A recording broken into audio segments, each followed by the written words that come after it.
হরে কৃষ্ণ বন্ধুগণ, তোমরা সবাই কেমন আছো? আশা করি ভালো আছো। তো দেখো, আমি কিন্তু সকালে যাব হচ্ছে একটু এক জায়গায়। আর কোথায় যাব তোমাদেরকে ভিডিওতেই বলবো কিন্তু। তো দেখো, আমি কিন্তু যেখানে যাবার সেখানে চলে এসেছি। আর আগে কিন্তু ভিডিও পোস্ট করে দিয়েছি, তোমরা সবাই দেখেছোই।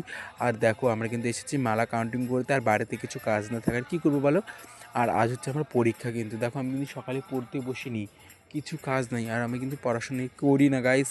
না, অনেকে জানে না, আমি কিন্তু পড়াশোনা করি। আমি কিন্তু 11-এ পড়ি। আজ হচ্ছে ইংলিশ পরীক্ষা। তো দেখো, বাড়িতে এসে কিন্তু আগে ভগবানকে দর্শন করে ভোগ দর্শন করলাম। ভোগ দর্শনে দুর্ভোগ কাটে। আর আজ ভোগ দিয়েছিল আপেল, আর ফল দিয়েছিল কিন্তু ফল। তো আমি কিন্তু এখন পরীক্ষা দিতে যাবো, যেহেতু টাইম হয়ে গেছে। তারপর কিন্তু আমি প্রসাদ পেতে বসে পড়েছি। আর এখনও কিন্তু আমি কিছু প্রসাদ পাইনি যেহেতু। আর এগুলোই প্রসাদ পেলাম, দাদা যেহেতু প্রসাদ দিয়েছিল। আর আমি আসতে না আসতে দাদা দিয়ে দিয়েছিল কিন্তু প্রসাদ।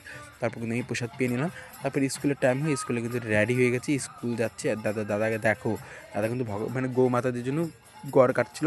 তো দেখো কতগুলো গড় কেটেছে। তো আমি এখন বাড়িতে এসে শুয়ে পড়েছি, যেহেতু মাথা ব্যথা করছিল। তো দেখা হচ্ছে বিকালের ভিডিওতে। হরে